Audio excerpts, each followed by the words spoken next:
Boa noite, boa noite, boa noite, graça e paz. Eu sou o apóstolo Jefferson Zangão, nós somos o Ministério AJZ, também somos a Igreja Tudo Novo Virtual. Falando diretamente da Praia Grande, São Paulo, Brasil, há mais de 78 países, cadastrados em nossas redes de missões e evangelismo.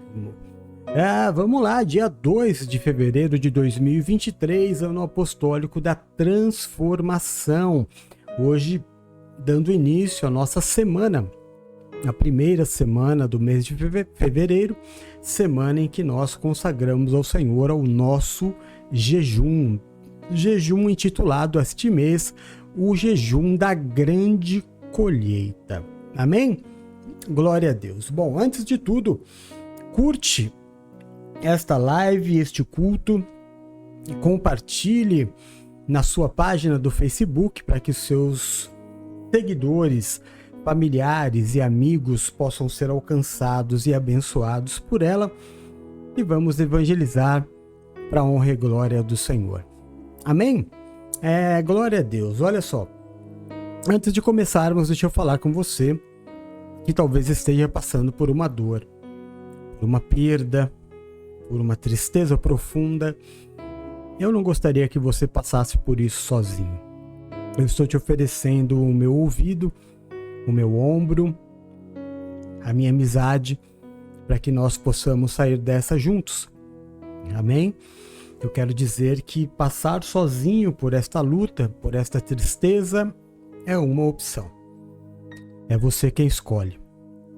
Eu quero me colocar à sua disposição para, junto com você, passarmos por esta situação, nem que seja para eu ser somente o seu ouvido, alguém que te ouça. Amém? E se você quiser conversar, eu também conversarei com você. E se você quiser ouvir uma palavra de Deus, eu terei para você e oraremos e entraremos neste jejum juntos. Só não passe sozinho. Amém? Em nome de Jesus. Boa noite, Rezinha linda da minha vida, seja bem-vinda. Boa noite, Bruna, meu amor maior. Glória a Deus. Vamos lá. Vamos iniciar o jejum da colheita abundante. Pela perspectiva bíblica, não é? O que nos diz a Bíblia sobre a colheita abundante? Frequentemente, como metáfora, a colheita é usada para transmitir muitos ensinamentos sobre a nossa vida, sobre a fé e principalmente sobre a prosperidade.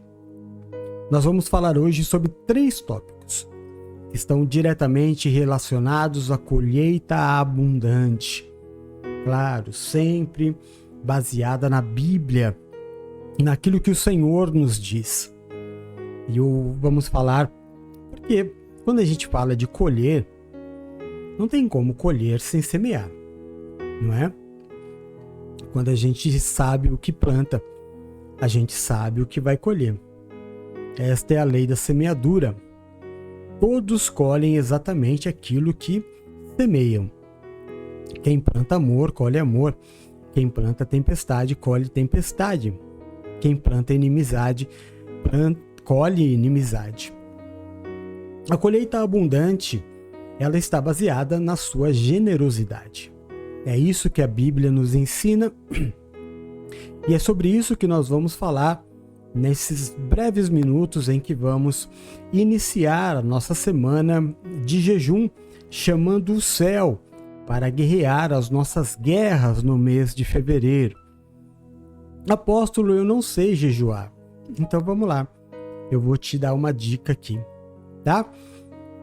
Primeiro você vai escolher um alimento, por exemplo, o café, pão, refrigerante, um doce, sabe aquilo que faz diferença para você no dia a dia? E você vai dizer ao Senhor que durante esta semana, deste momento em que o jejum está começando, até sábado às 6 horas da manhã, você não vai usar este alimento. É a sua consagração. E durante toda esta semana, às 8 horas da noite, às 10, às quartas-feiras, você vai junto comigo orar e consagrar ao Senhor este tempo de jejum. É isso. Escreva os teus pedidos, os teus propósitos, e o nosso jejum nos aproximará de Deus. Agora, apóstolo, por que jejuar? Porque o Senhor Jesus nos ensinou que existem grupos de demônios, castas de demônio. Castas é grupo, né? Grupos de demônios que só saem com um jejum. Por mais que você seja santo, por mais que você tenha uma vida direita, por mais que você seja servo, existem demônios que somente com jejum vão sair da sua vida. Nós temos algumas passagens bíblicas que nos mostram isso. No Antigo Testamento, Daniel orou a Deus e a bênção não chegou.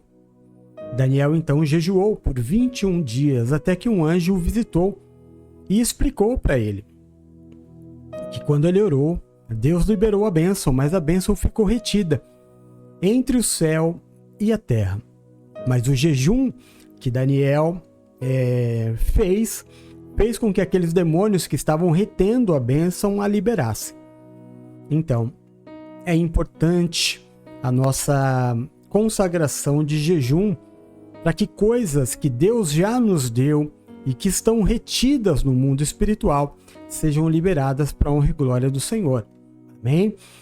Então, este é o motivo pelo qual nós jejuamos. Então, vamos falar de 3 tópicos com um texto básico que vai nortear a nossa semana nesta consagração de jejum. Eu estou chegando agora da Igreja Avivamento Bíblico, onde fui fazer uma visita debaixo de chuva. E o pastor ficou super feliz em me ver, porque óbvio, né? Com chuva, servo de Deus não vai para a igreja, onde já se viu, se molhar, não é? Muitas pessoas andando de bicicleta na rua, na chuva, brincando, jogando bola, mas na igreja não dá para ir, tá chovendo, né? Que dificuldade. E eu falei, olha, hoje eu tinha que vir te visitar porque imaginei que estaria assim a igreja. E já passei muitas vezes por isso, então quero estar aqui com vocês hoje. E é incrível. Misericórdia, dia de Santa Ceia. E a chuva impede o homem de Deus de estar na igreja. Eita, na igreja não, no templo, não é? Convicções. E este é o mesmo que vai dizer durante a semana: o que eu tenho de mais importante na minha vida é a minha fé. Pois é, eu fui na chuva e estava chovendo um pouco, mas a hora que eu saí estava chovendo muito. Tive que trocar de roupa porque está ensopada. Mas é isso, é oferta. Quem muito semeia, muito colhe. Quem faz o que ninguém faz, vive o que ninguém vive. É isso. É sobre isso que nós vamos falar, é desta grande colheita. Daqueles que sabem semear. Não é verdade? Eu vou tentar te ensinar. Vamos lá. Texto base. Mateus 9, 37 a 38. Diz assim: Então disse aos seus discípulos: A colheita é grande, mas os trabalhadores são poucos. Peçam ao Senhor da colheita que mandem trabalhadores para a sua colheita. É claro, aqui uma metáfora do Senhor falando da colheita, usando a colheita para falar da necessidade que se tem de servos de Deus a fazer a sua obra. Há uma grande colheita, mas aonde estão as pessoas na chuva? Bom, deixa para lá. João 4, 35 a 36. Vocês não dizem, daqui a 4 meses é a colheita?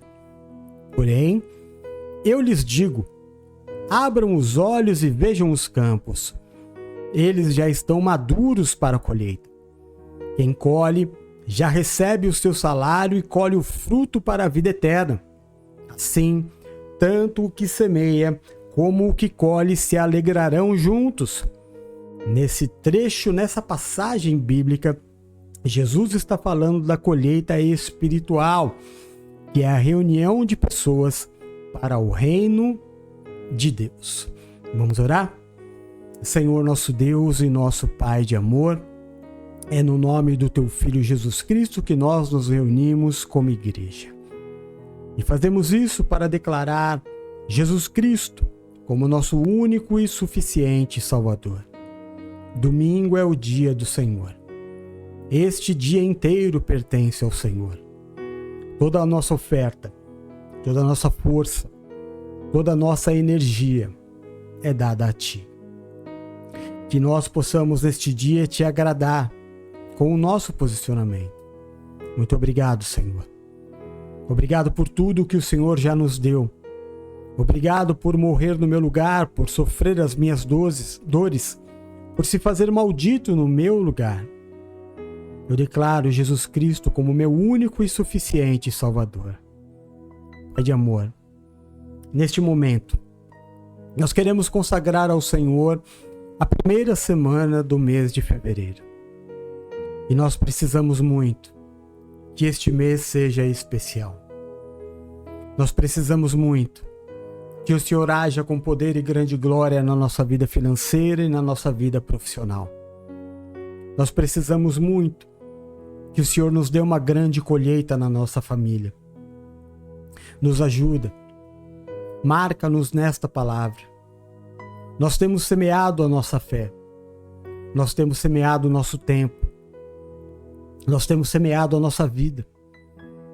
E esperamos colher em Ti, Senhor, a justiça, a prosperidade, a bênção abundante que o Senhor tem prometido para aqueles que o servem. Nos abençoa. Recebe esta primeira semana em consagração, para que as demais semanas, meu Deus, estejam todas debaixo da sua cobertura. Nós, nesse momento, invocamos o céu para cuidar do mês de fevereiro em nossas vidas.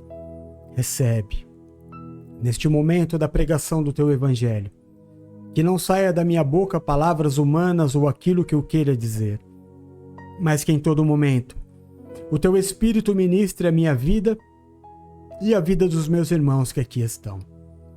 Repreende, Senhor, todo valente que se levantar contra esta palavra. Lança ao abismo. E desde já nós Te entregamos a honra, a glória, o louvor, o domínio e toda a majestade. Nós oramos no nome santo e poderoso de Jesus Cristo. Amém. Graças a Deus. Amém. Há uma grande expectativa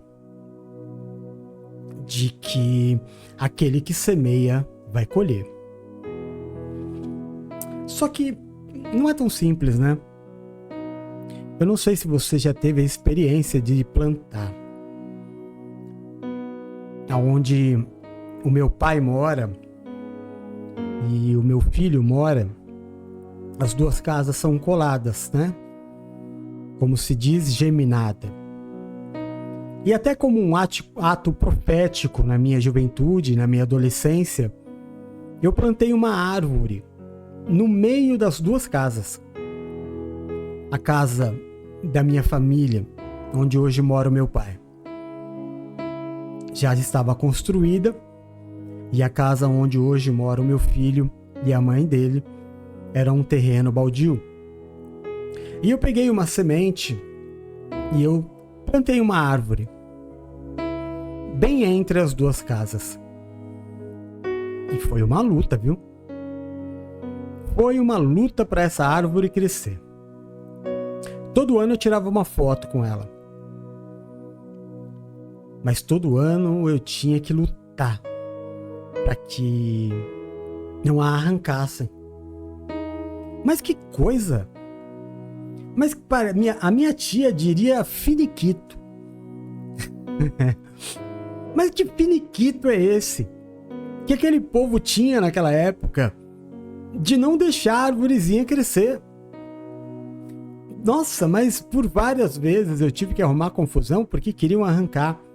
Mas não era só as pessoas, não, as crianças jogando bola. Era pipa que enroscava, era cachorro que ia lá cavucar. Olha, não era só semear, não. Para colher era necessário muito trabalho, dedicação. Quando eu era mais jovem ainda, a família do meu pai tinha uma chácara e lá tinha um pomar. E meu avô, ainda quando vivo, ele plantava aqueles limões. Primeiro que tinha um manguezal lindo, enorme. A mangueira é uma árvore gigante, né? Mas eu me lembro muito bem da jabuticabeira, que tem até hoje. A árvore ficava pretinha de tanta jabuticaba. Nossa, como eu comia jabuticaba. Mas a jabuticaba... tinha também uma árvore de castanha. É castanha? Nem sabia que castanha dava em árvore. Mas tinha bem na janela, assim, uma árvore seca. Ninguém dava nada por aquela árvore, mas ela dava castanha. Mas era limoeiro que me chamava mais atenção. Porque o manguezal ficava lá. A jabuticabeira também. Era muita jabuticaba. Essa árvore de castanha era uma árvore muito seca. Os pássaros faziam um ninho nela, mas não tinha predador. Mas o limoeiro, o meu avô tinha um cuidado muito especial. Porque ele plantou vários, devia ter umas 10 árvores de limão. Até começar a dar fruto demora. Dá muito mais trabalho do que fruto no início. Ela vai crescendo e você tem que, como eu disse, né? Na experiência que eu tive de uma árvore que nem existe mais hoje. Se você for lá, não tem nada mais, nem sinal da árvore que um dia eu plantei, era um chapéu de praia.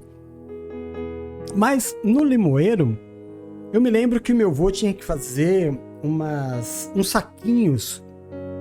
E todo limãozinho que nascia, meu avô tinha que ir lá e empacotar, fechar. Porque senão as aves vinham e comiam o fruto. E aí ele tinha um pegador especial. Aquilo era a minha diversão, né? Que você ia lá e enganchava e puxava. E eu pensava, nossa, mas isso dá muito trabalho, bom é colher. Eu sei que você está pensando, bom é colher.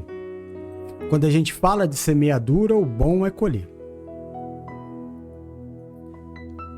Mas até a semeadura, até a colheita, o trabalho de semeadura e o trabalho de proteção para que esse fruto venha a vingar é muito grande. Como eu te disse, Daniel orou e a bênção não chegou. Ele teve que lutar, jejuar 21 dias para que a bênção que Deus já havia liberado chegasse até a vida dele. Talvez você que está me ouvindo não tenha ideia do número de bênçãos, do número de árvores frutíferas cheias de fruto que já estão à disposição da sua colheita e que você ainda não teve acesso, porque está bloqueado no mundo espiritual. E que hoje, através desse jejum que nós vamos começar, você vai tirar os poceiros, você vai tirar as pragas, você vai tirar os inimigos e você vai ter acesso, no nome do nosso Senhor Jesus Cristo, à colheita que você tem por direito. Tudo aquilo que estava retido na sua vida sentimental, financeira, profissional, na sua saúde, vai ser liberado nesta semana por causa deste jejum, em nome de Jesus. Sonhos que há muito tempo você vem orando ao Senhor. Situações que há muito tempo você vem colocando diante do Senhor. Olha, há alguns meses atrás, a Elvira me chamou e disse, olha, vamos jejuar por esse propósito. Era um propósito de que estava há muito tempo retido. Na verdade, já havia sido liberado, mas estava retido no mundo espiritual. Eu disse para ele, então vamos jejuar junto. E nós jejuamos. E num prazo muito rápido, aquilo que anos ela ficou esperando foi liberado na vida dela. Assim será esta semana na minha e na tua vida.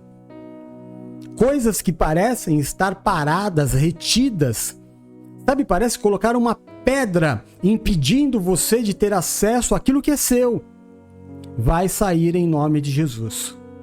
Esta é a semana do jejum da grande colheita.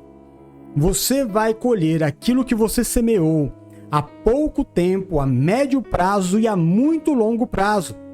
Existem coisas que você já nem lembra mais que orou e que Deus te deu, mas você não teve acesso e você acabou até esquecendo.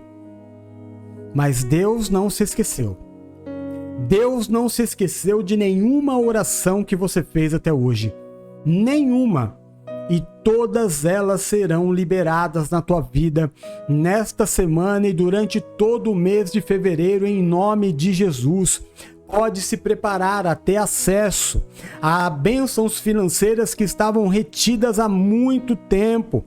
Pode ter acesso, pode preparar a tua vida para ter acesso a bênçãos materiais que você orou pedindo a Deus há muito tempo e que estavam retidas no mundo espiritual. Neste mês de fevereiro, por causa do jejum da grande colheita, a liberação vai acontecer na sua vida e você vai colher muito, muito mais do que você orou neste ano. Na verdade, o que você vai colher é um acúmulo de todos os anos que você tem orado e muitas coisas que você desistiu de orar, porque você falou assim, olha, já orei muito tempo e não aconteceu. Pode se preparar. Quando você orou, Deus já tinha liberado, mas ficou retido no mundo espiritual. Mas este jejum vai liberar sobre a tua vida para a honra e glória do Senhor, e você testemunhará que Deus é Deus de abundância. Amém? Em nome de Jesus. Então, vamos lá. O primeiro tópico dessa pregação, deste jejum, semear com generosidade. 2 Coríntios, capítulo 9, a palavra de Deus, ela diz assim: portanto, tive por coisa necessária exortar estes irmãos, para que primeiro fossem ter convosco, e preparassem de antemão a vossa bênção, já antes anunciada, para que esteja pronta como bênção, e não como avareza. E isto digo: o que semeia pouco, pouco também ceifará. E o que semeia em abundância também ceifará. Cada um contribua segundo propôs no seu coração, não com tristeza ou por necessidade. Porque Deus ama o que dá com alegria, e Deus é poderoso para fazer abundar em vós toda a graça, a fim de que, tendo sempre, em tudo, toda suficiência, abundeis em toda a boa obra. O que Deus espera de você? Que você mantenha a obra. É o principal motivo de Deus com a tua vida, que você mantenha a obra. O apóstolo Paulo diz que neste momento, com alguns ele tem que usar de exortação. Por quê? Porque estavam agindo com avareza, não querendo dar para Deus aquilo que era de Deus, não querendo contribuir com as necessidades da obra. Claro, vamos entender, né? Há muita coisa diferente daquele tempo para este tempo. O que o apóstolo Paulo está dizendo aqui A bênção que ele diz é a oferta que ele precisa. Não existia, como no tempo de hoje, essa ideia de igreja como um templo. Não. A igreja, como eu já expliquei e ensino toda semana para vocês, a igreja nunca foi um templo. A igreja é a reunião de pessoas. E essa reunião de pessoas fazia com que houvesse mantimento, para que a palavra fosse pregada, ou seja, para que Paulo, Pedro, Tiago, Barnabé, Timóteo, os apóstolos tivessem condição de pregar o evangelho. Então todos eles mantinham os seus profetas. O apóstolo Paulo aqui tem que exortar, porque ele precisava. Há uma ideia torta, absolutamente torta, porque a palavra de Deus ela é muito clara quando ela diz que aquele que trabalha na obra tem que viver pela obra. Deve viver pela obra. É justo que viva pela obra. O trabalhador, o presbítero, é digno de um salário dobrado, diz o Senhor. Então, naquele tempo, não existia cadeira para comprar, ar-condicionado para arrumar, altar para construir, não. Tudo que era arrecadado era enviado para Paulo fazer as suas missões. E havia algumas pessoas que, como nos dias de hoje, não tinham este entendimento. Então Paulo tira o peso do coração delas, mas exortando. Façam com alegria, porque Deus ama aquele que dá com alegria. Contribua segundo o que está proposto no teu coração. Se o ministério em que você está, né? Aí eu vou falar agora de uma forma total. O ministério que você está, ministra dízimo, oferta, desafio, carnês, votos. Você faz parte deste ministério? Está debaixo disso. Da mesma forma com que a irmã que está no ministério da igreja, que não pode cortar o cabelo, e ela não corta, por obediência ao anjo da igreja em que ela está, da mesma forma, as suas obrigações financeiras. A partir do momento, meu irmão, que um pastor decide alugar um prédio e montar um templo para que reuniões da igreja aconteçam, imediatamente aquilo passa a ter um envolvimento financeiro. E quanto mais conforto você quer, mais você vai ter que ofertar. Não é uma obrigação do pastor fazer essas coisas acontecerem. É a contribuição da igreja. Aí se você me perguntar, apóstolo, qual a tua opinião em relação a isso? Eu não tenho opinião nenhuma. Porque o apóstolo Paulo me ensinou a não edificar em cima de bases alheias. Eu acho que todas as pessoas são livres para escolher o ministério em que estão. Ou entender que Deus te colocou naquele ministério. Em que um ministério você vai ter que tomar banho de roupa, no outro ministério você não pode cortar o cabelo, no outro ministério você tem muitos desafios financeiros e aí por diante. Eu não vou aqui entrar no mérito de um por um e muito menos colocar minha cabeça a prêmio dizendo que está certo ou que está errado. Julgue-se o homem a si mesmo. Verifique-se o homem a si mesmo. Vê na Bíblia. Está na palavra? Cumpre. Agora, quando o apóstolo Paulo diz a eles, contribua segundo aquilo que está proposto no teu coração, ele está falando de pessoas que num determinado momento fizeram um compromisso. Olha, conta comigo, Paulo. Eu vou ser um mantenedor do teu ministério. Eu vou te ajudar nas suas viagens. Eu vou arrumar a sua comida. Eu vou dar condição de você sobreviver. Pode contar. Esta é a minha parte. Eu me proponho. Você entendeu? Ah, é uma obrigação. E os que não fizeram estão amaldiçoados? Eu não vejo isso na Bíblia em momento nenhum. Talvez, se você buscar a Bíblia no Antigo Testamento, do povo judeu, você veja uma série de cargas pesadas e até palavras pesadas sobre aqueles que não contribuíam. Mas é um outro povo. Claro, aí, meu irmão, vai do entendimento de cada um, né? Eu acredito que a Igreja de Cristo, pregando o Novo Testamento, pregando o amor, pregando a liberdade de Cristo, não consiga jogar um peso de obrigatoriedade em nenhuma entrega da igreja. Só se consegue colocar peso, obrigatoriedade, medo nas pessoas, que se ela não entregar, vai acontecer isso, ou pior, vai deixar de acontecer alguma coisa, se usar a lei do Antigo Testamento. Mas a lei do Antigo Testamento não cabe para mim. A lei do Antigo Testamento cabe aos judeus e aos muçulmanos. Não cabe a mim. Eu sou cristão. O que cabe a mim do Antigo Testamento são as promessas só. Eu estou livre da lei. Eu estou em Cristo, eu estou vivendo na graça. Se eles ainda sacrificam o bodinho, se eles ainda sacrificam a rolinha, se eles ainda fazem as ofertas de expiação, olha, isso é religião deles.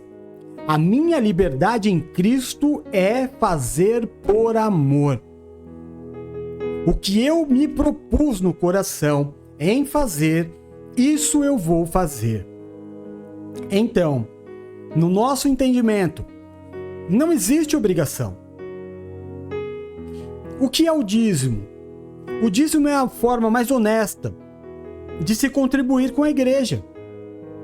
Nós, por exemplo, do nosso ministério AJZ, nós somos dizimistas. O que é o dízimo? O dízimo é algo que se eu não der, a minha vida vai acabar? Se não der, eu vou ficar pobre? Se não der, eu vou estar em pecado? Não, o dízimo é a forma que eu tenho de dizer, Senhor, conta comigo.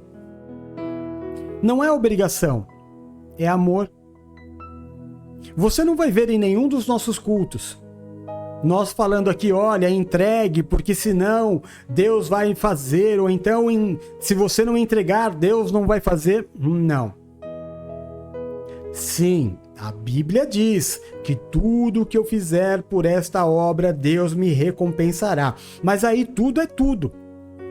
Entra o dízimo, entra a oração, entra o limpar a cadeira, entra tudo. Eu não estou falando só de obrigações financeiras. O dízimo é um ato de amor. Semear é um ato de amor. Aquele que ama muito, semeia muito. Aquele que ama pouco, semeia pouco. Aquele que não ama, não semeia. Eu acabei de falar isso na igreja que eu fui visitar. Eu disse, eu vim visitar vocês hoje, porque eu sabia que com a chuva, muitos não viriam. Disse. Eu sei, eu já passei por isso. Eu sei que a hora que chove é uma desculpa. Aí eu olhei pro pastor e eu falei assim, porque ele disse assim, ele me chamou de bispo lá, né? Bispo, é assim mesmo. Eu falei, querido, eu vou te falar uma coisa. Para quem quer fazer, pode chover, pode cair canivete, pode ter ameaça de seja o que for, se a pessoa quer, ela vai fazer. Agora, quem não quer fazer, qualquer motivo é motivo. Se tá chovendo é porque tá chovendo. Se tá calor é porque tá muito calor. Aí ele abaixou a cabeça e disse, é verdade. Então a minha semeadura, ela de nada vale se ela não tiver amor. De que vale? Eu chegar aqui e dizer, ô Bruna, você precisa entregar o teu dízimo.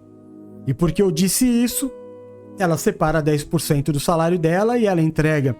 Há algum valor? Não. Nenhum. Ela não fez porque ela ama. Ela fez porque ela se sentiu obrigada, coagida, ela se sentiu exposta. Então a semeadura é um amor. Aquele que ama muito, colhe muito. Aquele que ama demais, colhe demais. Aquele que faz o que ninguém faz, colhe o que ninguém colhe. Então é claro, se eu amo a obra, Como que eu não serei um dizimista? Como? Se eu amo a minha filha, como é que eu vou deixar ela ficar sem comer? Se eu amo o meu filho, como é que eu vou deixar ele sem comer? Se eu amo a obra de Deus, como é que eu vou deixar a obra passar por necessidade? Então nós vamos ter escalas de pessoas que amam muito, que amam médio, que amam pouco e que não amam nada. Que não contribuem em nada na obra. Que não são dizimistas, que não são ofertantes, que não têm voto no altar, que simplesmente são simpatizantes. Eu também disse isso lá hoje. Estou meio que repetindo tudo que eu falei lá. Tem muita gente que vai para a igreja não é convertida, é convencida. Porque eu gasto meu dinheiro com um monte de coisa que para mim é importante, que eu amo, menos com a obra de Deus. A obra de Deus passa necessidade, a obra de Deus... Por exemplo, a Renata. Nem sei se a Rezinha está aqui. Mas a Renata, nem todos os cultos ela está. Mas não tem um mês que ela não pague a nossa conta de internet. Não tem um mês. Todos os meses ela se propõe. E se ela está aqui, ela tem toda a liberdade para falar se eu estiver mentindo. Muitas vezes eu disse para ela, Rê, se você tiver em qualquer dificuldade, não faça. Se você quiser pagar só metade, se você quiser... Por exemplo, este mês, em que teve como é que fala? Quando prorata, né? Que teve um mês e um pouco mais de dias. Eu falei para ela, Rê, esse mês deixa porque vai dar praticamente 2. Ela falou, não, de jeito como deixa. É a obra. Quem muito semeia, muito colhe. Aí eu vou... claro, eu não sou obrigado a nada. Absolutamente nada, mas ninguém é. Então por que existem pessoas que fazem muito e outros que fazem nada? Não tem algo errado no teu sentimento? Você não vê o quanto você é convencido que se limita, já está convertido aí há 1 ano, 2 anos e nunca entregou uma oferta de amor? Nunca. Nunca foi lá, pegou um dinheiro inesperado, como por exemplo o Ronaldo. O Ronaldo que nem da igreja é. Assistindo um culto, viu a necessidade que nós tínhamos de microfone e ofertou logo 2. Esse e o outro que eu sou apaixonado. Nem da igreja ele é. Não, perdão, nem deste ministério, mas ele é da igreja. Mas ele ama. Ama a obra. Então eu tenho prazer em abençoar. Ninguém me pediu. Em nenhum momento eu olhei para ele e falei, Ronaldo, será que você pode me dar um microfone? Eu não disse isso para ele nem para ninguém. Nunca farei. Mas ele semeou. E certamente ele tem colhido na vida dele. Porque as notícias que eu tenho da vida do Ronaldo são de um homem que tem surpreendido no seu crescimento. Tem espantado os seus familiares. Pessoas que diziam que ele nunca seria, agora tem que engolir ele ser. É o amor. A semeadura é amor. Ser dizimista é amor, não é obrigação. É saber que se eu não entregar o meu dízimo, eu não sou amaldiçoado, não vai me faltar nada. Se eu entregar o meu dízimo, não vou ficar rico por causa disso. Não, é o meu amor. Apóstolo, você está desestimulando as pessoas a entregar. Sabe por que não, meu irmão? Porque eu vou te falar uma coisa sobre amor. A torcida do Corinthians, aliás, o Corinthians, construiu um estádio sem ter condição de construir. Esse estádio tem uma dívida quase que impagável. O que a torcida tem a ver com isso? Nada. Porém, esses torcedores se juntaram e disseram, nós vamos pagar. Nesse nós vamos pagar, tem desempregado, tem entregador de moto, tem motoboy, tem entregador do iFood, tem empresário, tem gari, tem pedreiro, tem mestre de obra, tem engenheiro, tem todo tipo de pessoa. E ninguém disse para eles, olha, se você não entregar, você vai morrer, ou se você entregar, você vai poder entrar no estádio de graça. Não!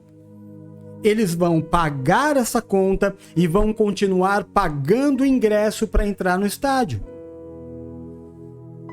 Então, quando você me diz, apóstolo, você está pregando um desserviço à igreja, quando você diz que não vai acontecer nada, que é só uma questão de amor, se uma pessoa ama mais o time de futebol dela do que você ama o teu Deus, se uma pessoa entrega mais financeiramente ao time de futebol que ela ama do que você para o teu Deus, a gente está falando de um amor aqui bem diferente. Bem diferente. A minha vida, eu estava conversando com um pastor agora, a vida dele, a minha vida é entrelada com Deus. Tudo o que eu tenho é de Deus. Absolutamente tudo. É Deus quem me sustenta. Eu amo o Deus que eu sirvo. Eu já entreguei carro, eu já entreguei motos. Se não me engano, 2 ou 3 motos eu entreguei. Entregaria hoje, talvez numa condição muito especial. Mas não me arrependo de ter entregue. Porque naquele momento era o meu coração, o meu amor, que estava querendo entregar. Sabe, são as minhas loucuras de amor, são as minhas semeaduras especiais que eu tenho durante toda a minha vida com Deus. São as mudanças de casa. Quando eu morava, por exemplo, em Mauá e me disseram, vai ser pastor em Santos, e sai de Santos e vai para ser pastor em São Bernardo, e você não tem casa para ficar mudando. Mas você vai, crendo que Deus vai à frente. Se Deus está me mandando, Deus está provendo todas as coisas, então é uma vida de entrega. Você tem que analisar a tua vida. O quanto você tem semeado. Desde o óbvio. Dízimos, ofertas, votos, desafios e até a sua própria vida. O quanto você tem entregue. Do que você abriu mão como oferta a Deus. Então este primeiro tópico nos faz entender que eu vou colher muito de acordo com a minha generosidade. Eu não vou colher o que eu não plantei. Não vou. Eu vou ser muito abençoado, mas eu não posso colher aquilo que eu não plantei. Eu não sou dizimista, eu não sou ofertante, eu não tenho votos com o Senhor. Eu não estudo, eu não me aprofundo. Eu não sei o que significa. É estranho pra gente falar isso, né? Porque durante tantos anos de ministério, a gente fala uma ou outra vez sobre esses assuntos, mas às vezes é necessário falar, porque nós estamos falando de colheita e ninguém colhe se não semear.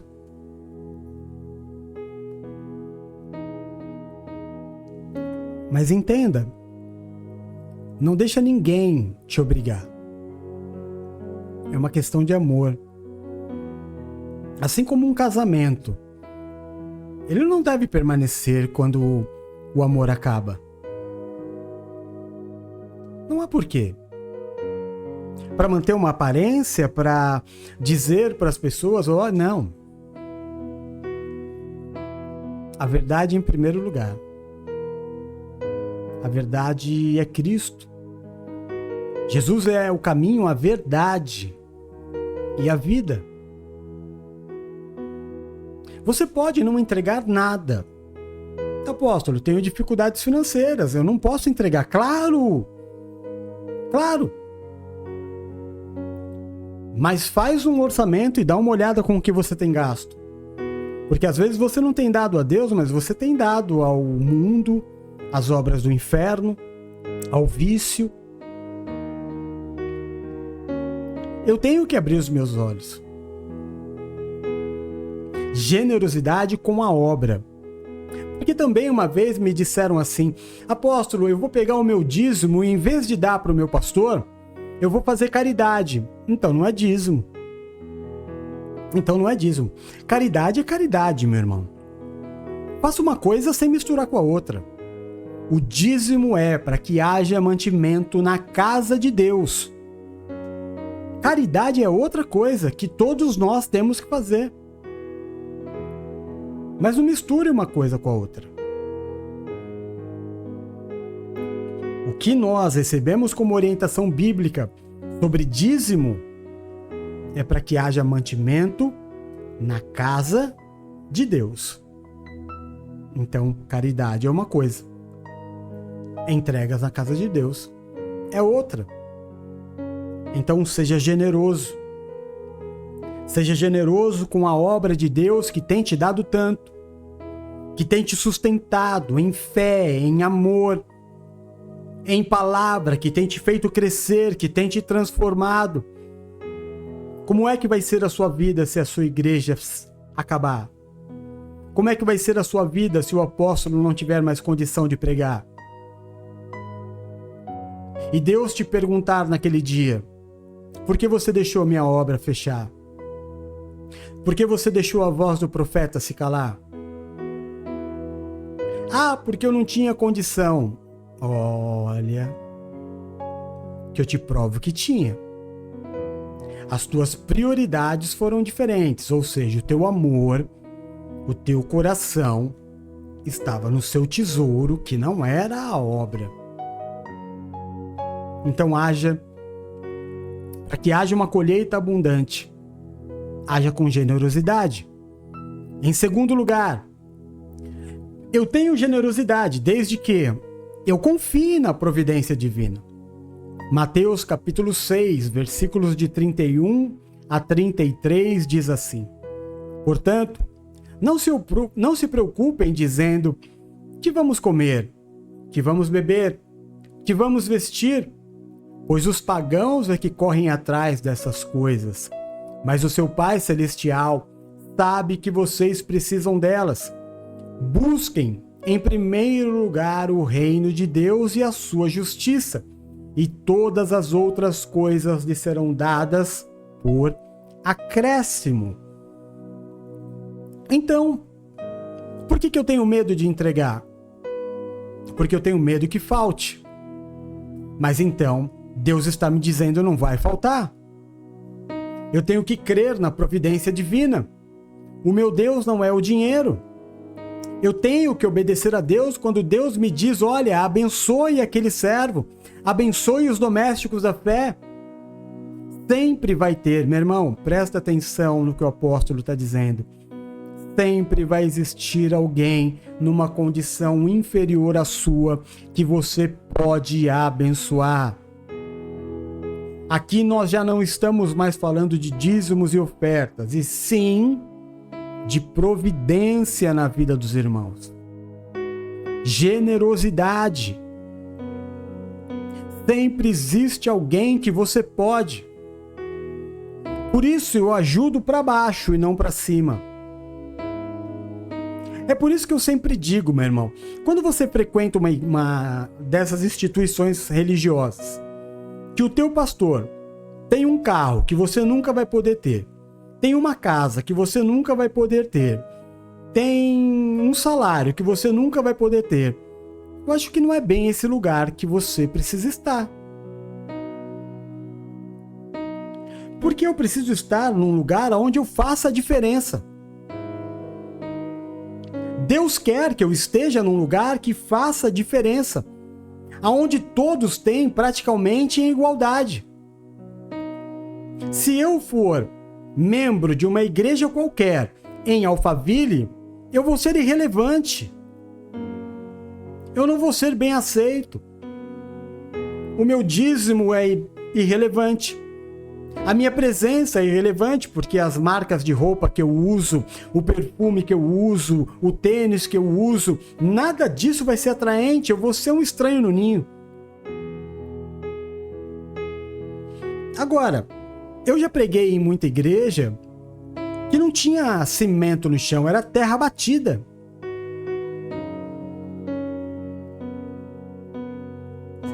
Dá para ajudar muito. Faz diferença.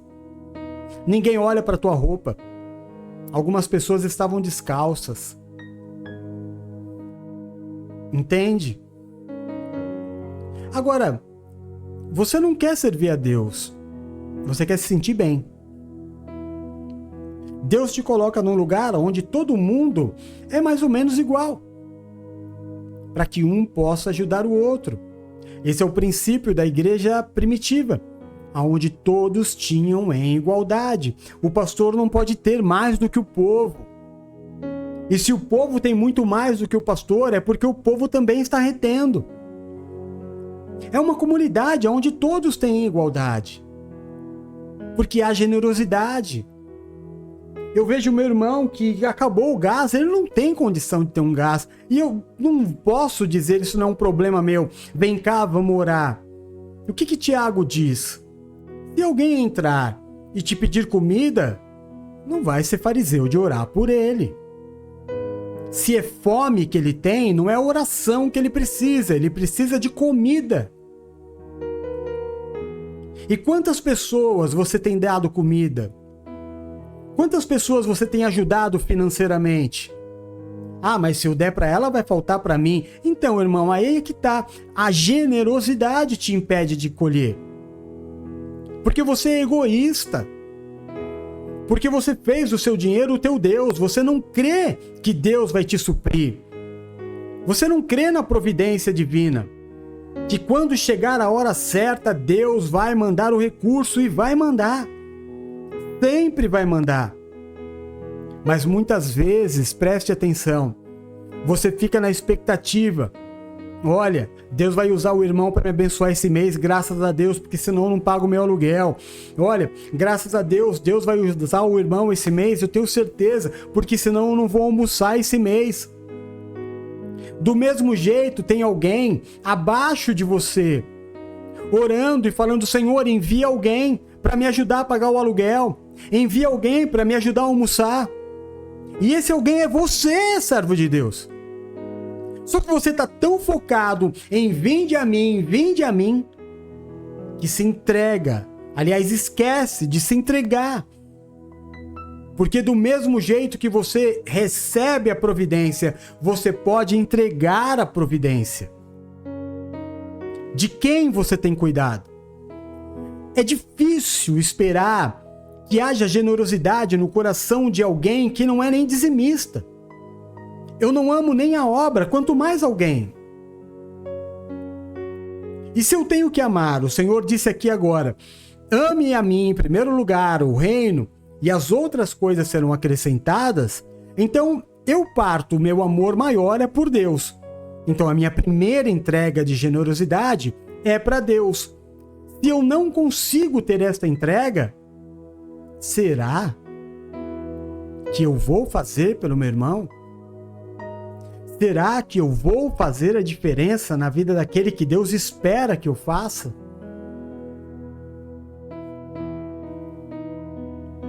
E em terceiro lugar,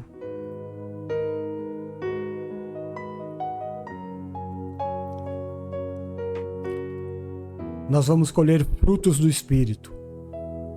Gálatas 5, 22 a 23 diz assim: mas o fruto, presta atenção aqui, ó, não são os frutos do Espírito, é o fruto do Espírito. O fruto do Espírito é amor, alegria, paz, paciência, amabilidade, bondade, fidelidade, mansidão e domínio próprio. Vamos repetir? Amor, alegria, paz, paciência, amabilidade, bondade, fidelidade, mansidão e domínio próprio.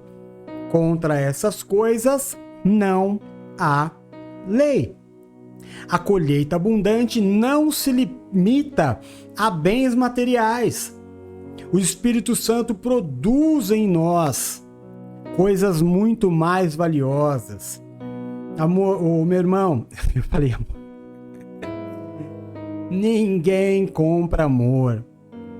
Ninguém compra felicidade. Ninguém compra paz. Ninguém compra paciência. Ninguém compra amabilidade. Ninguém compra bondade. Ninguém compra fidelidade. Ninguém compra mansidão, muito menos domínio próprio. Somos nós quem cultivamos esses frutos na nossa vida.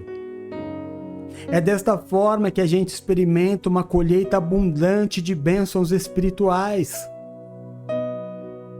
Amém? Então que nós possamos semear com generosidade, confiando todo dia que eu posso entregar porque Deus vai trazer providência na minha vida e eu vou colher os frutos do Espírito. O fruto do Espírito.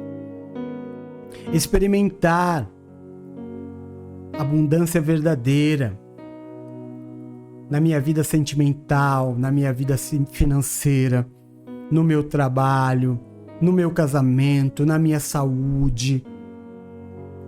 Deus tem bênção para todas as áreas da minha vida, para um bom recomeço, para manter aquilo que você tem.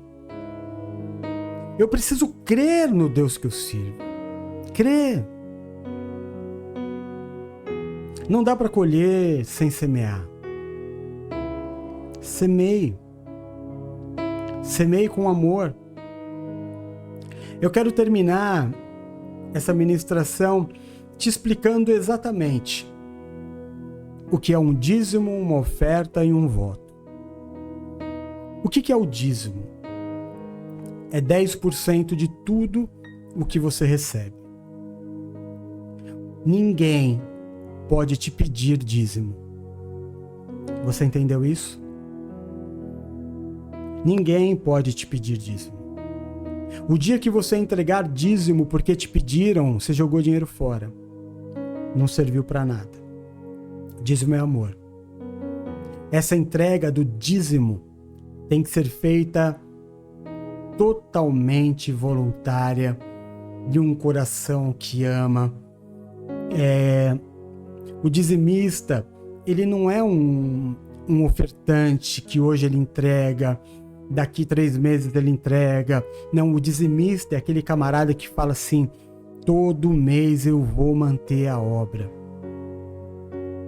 Mas se o teu pastor te chamar e falar assim: escuta, Derek, você não vai dar o dízimo esse mês, não? Acabou a essência do dízimo. Acabou o sentido de ser dizimista. Quem é o pastor para me cobrar o dízimo? Quem é o bispo para me cobrar o dízimo? Quem é o apóstolo para me cobrar o dízimo? Dízimo é uma relação de amor entre eu e Deus. Aí vem a pergunta: apóstolo, eu posso entregar o dízimo na igreja que eu quiser? Claro que não! Quando você vai fazer a compra do mês, aonde você entrega o mantimento? Na casa do vizinho? Você vai entregar o mantimento na casa que você mora, não é? Como que você vai se alimentar na Assembleia de Deus e vai entregar o dízimo na Bola de Neve, meu irmão? Ah, mas tudo é Deus. Sim, tudo é Deus, mas olha, criança, presta atenção. Por que que Deus te pôs aí na Assembleia de Deus? Porque Ele espera que você mantenha aí. Ah, mas eu tô bravo com o pastor, eu não quero entregar aqui. Rebelde, você tá no arroz. Você pega a tua rebeldia e joga fora. e faz o que você tem que fazer. Assembleiano é assembleiano, bola de neve é bola de neve, renascer é renascer, universal é universal e cada um na sua. Não entregue o teu dízimo em nenhum outro lugar. Dízimo também é obediência. Amém? Então não pode, não tem como você entregar o teu dízimo em outro lugar. Deus está contando. Com aqueles 10 reaisinhos que é o teu dízimo, você ganha 100 reais por mês, não é? Aí você pega 10 reais e entrega, aqueles 10 reais vai completar o aluguel. Mas aí não, você resolveu dar os 10 reais para outra igreja que vai sobrar 10. Não, meu irmão. Não fica brincando de ser Deus. Seja servo. Quando você decidir ser dizimista, e isso é uma decisão, não é uma obrigação. Quando você decidir fazer parte disso tudo, quando Deus puder contar com você, opa, agora eu posso contar com esse para que as contas sejam pagas. Como a Renata, por exemplo. A Rê entrou aqui, deu oi e saiu. Mas eu tenho certeza, como ela faz há anos, no dia do vencimento da internet, ela vai estar lá e vai cumprir com o voto dela, segundo está proposto no coração. A segunda, que eu quero te explicar o que é a oferta. O que é a oferta? É uma entrega voluntária. Apóstolo, Deus tocou no meu coração e eu quero entregar esse valor. Eu quero dar 100 reais para a igreja. Por que você está me falando? É para mim que você vai dar? Deus mandou você dar para quem? Para a obra? Não tem uma conta? Hoje em dia toda igreja tem um Pix.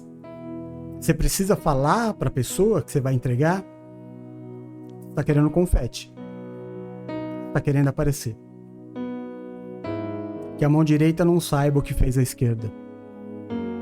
Apóstolo, Deus colocou muito forte no meu coração de eu fazer essa entrega para a igreja. Poxa, faça, mas que eu não saiba. Porque eu não quero olhar para você com um olhar de puxa vida, eu preciso dessa pessoa porque ela entrega a oferta. Não. Eu quero continuar olhando para você como uma ovelha querida e amada. A oferta é voluntária. De repente você fala, olha, como, por exemplo, é que agora não tem mais ninguém, né? Do outro ministério. O outro ministério, para pagar o aluguel, eu ofertei tudo que eu tinha. Tudo. Eu lembro que a última coisa que faltou, que tinha sobrado, era uma máquina fotográfica dessas potentes, né? Eu falei, vamos fazer uma ação entre amigos para pagar as contas da igreja. É uma oferta minha. Não era para mim, era meu. Mas eu dei de presente para Deus. Eu não tinha obrigação nenhuma.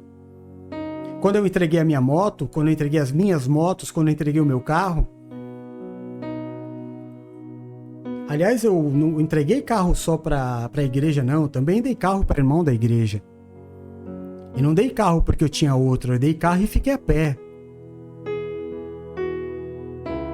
Quem andou comigo sabe das minhas histórias. Amor, generosidade. Oferta é isso. Oferta é voluntário, apareceu no meu coração. Deus colocou no meu coração. Ou eu recebi um grande milagre de Deus e eu falei, não, olha, eu quero dar um presente para a obra. Eu quero dar um presente para o ministério. E aí eu vou lá e separo um dinheiro e dou, mas ninguém precisa saber disso. E também não é obrigação. E se você não entregar também, não vai acontecer nada. Mas se você entrega, é claro que você agrada o coração de Deus. Como é que Deus demonstrou por nós o seu amor? Não foi entregando o seu filho Como é que Deus pediu para que Abraão provasse o amor dele por Deus? Não foi entregando o seu filho? É na oferta que a gente mostra o quanto a gente ama. Mas não tenha isso como uma obrigação, e sim como amor. E o terceiro, e o mais perigoso de todos, é o voto. O voto é o que, por exemplo, na Igreja Católica, se tem como promessa. Senhor, se eu, por exemplo, for curado, eu vou subir a escadaria da igreja tal. Senhor, se eu ganhar um carro, eu vou entregar um dinheiro, porque a Bíblia diz: entregue este dinheiro por aquilo que deseja o teu coração. O que acontecia muito? Desempregados que vinham até mim e faziam o seguinte voto: bispo, eu estou desempregado e eu quero fazer um voto. Concorda comigo? Se Deus me abrir uma porta de emprego este mês, o meu primeiro salário eu entrego para a obra. É um voto. Deus se agrada. Existem muitas, mas muitas histórias de votos na Bíblia. Agora,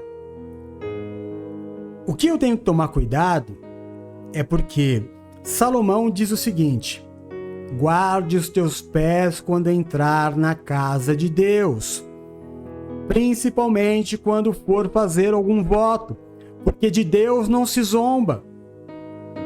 Se a Deus fizeres algum voto, não tardes em cumpri-lo. Amém? Porque Deus vai te cobrar.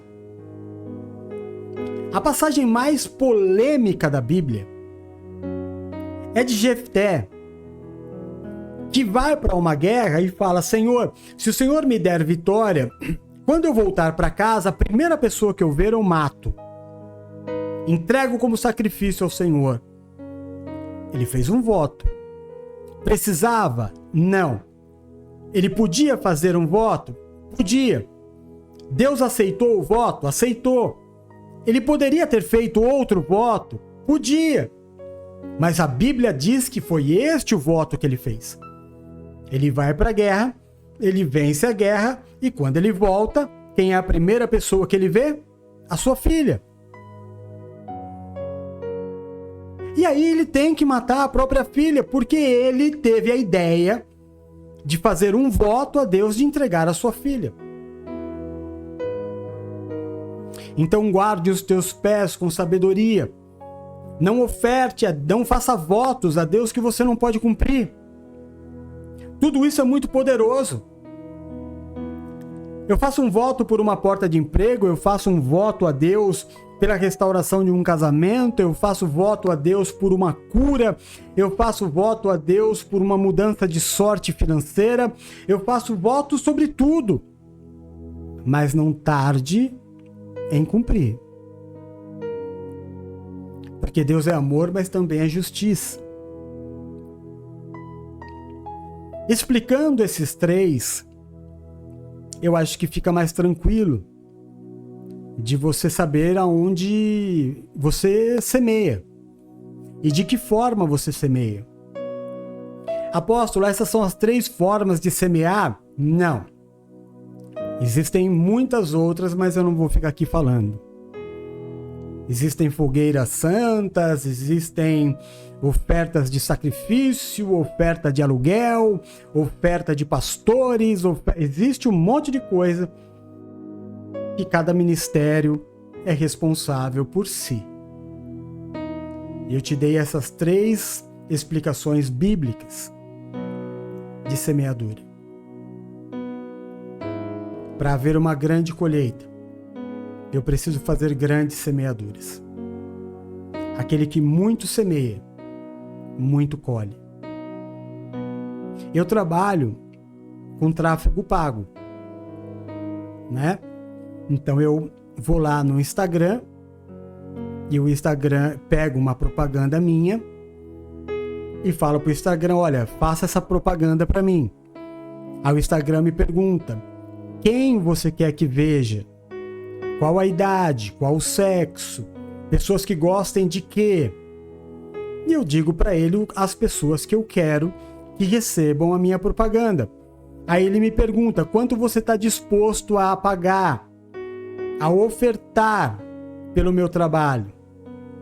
Aí eu posso falar para ele de R$6 até 1.000, se eu não me engano, por dia. Aí ele me diz, olha, se você ofertar R$6, você vai alcançar 1.000 pessoas hoje. Se você ofertar 12, você vai alcançar entre 2.000 e 5.000. Quanto mais você semeia, mais você vai colher. É mais ou menos assim. Quanto mais eu semeio, mais eu colho. Agora, já que eu decidi trabalhar com tráfego pago, eu não vou fazer um tráfego pago de R$6 por dia. Já que eu quero colher, eu vou semear. Eu vou lançar as minhas sementes nessa terra. Eu vou orar ao Senhor e vou falar, honra essas sementes. Isaac semeou naquela terra, colheu, ficou riquíssimo. Porque Deus abençoou as suas sementes. E as nossas sementes serão abençoadas neste mês. As nossas sementes, todas elas, serão tremendamente abençoadas neste mês. Eu posso te dizer, meu irmão, você vai ter experiências neste mês, de coisas chegando até a tua casa, que você não vai nem entender. Por que está chegando agora? Se você orou há tanto tempo atrás. Por que está chegando agora? Se você já tinha até esquecido que um dia você tinha pedido isso para Deus. Deus é poderoso para dar essa grande e poderosa. É porque Deus é poderoso. Olha para o céu e olha para o céu. O Senhor é poderoso. O Senhor é poderoso para transformar o deserto. Deus é poderoso para transformar o deserto. Sai da tenda. Sai desse Ouve essa palavra. Sai dessa depressão. Ouve essa música. Sai. Ouve esse louvor. Sai. O teu Deus é poderoso para te dar uma grande colheita. Olha para o céu. Sabia que ainda há um berçário de estrelas? Você vai colher a 30. Porque Deus não pode fazer nada. Significa um por dia. E maior. 60. 2 por dia. E a 100. Mais de 3 por dia. A bênção de Deus nos enriquece e não acrescenta dor. Deus ama aquele que dá com alegria. A colheita é grande, mas os trabalhadores são poucos. Peçam ao Senhor da colheita que mande trabalhadores. Diga que a colheita é grande e poucos são os trabalhadores. O Senhor há de mandar. Muitas vezes você olha para a tua vida financeira, profissional, você olha para o teu mês e você diz, só depois do carnaval. O Senhor diz, vocês não dizem, daqui a 4 meses é aqui a colheita? Bem, eu lhes digo, abram os olhos e vejam os campos. Eles já estão maduros para colher. Quem colhe, já recebe o seu salário. Colhe o fruto da vida eterna. Assim, tanto o que semeia, como aquele que come e que colhe, se alegrarão juntos. Tanto o que semeia, quanto o que colhe, se alegrarão.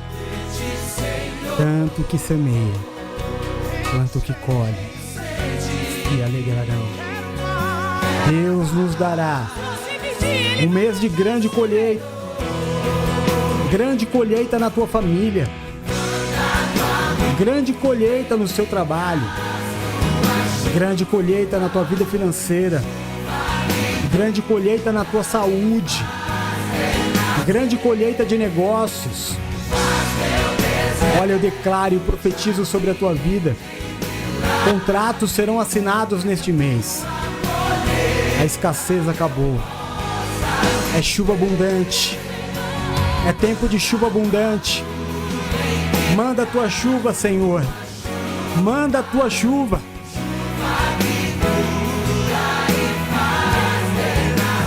Aleluia. Aleluia.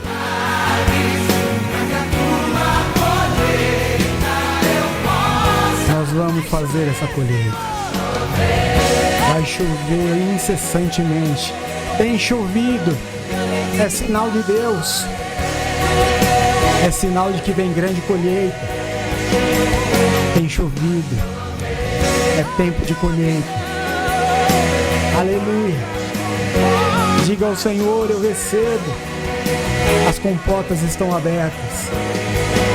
Eu recebo um tempo de grande colheita na minha vida.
Já pegou a foice?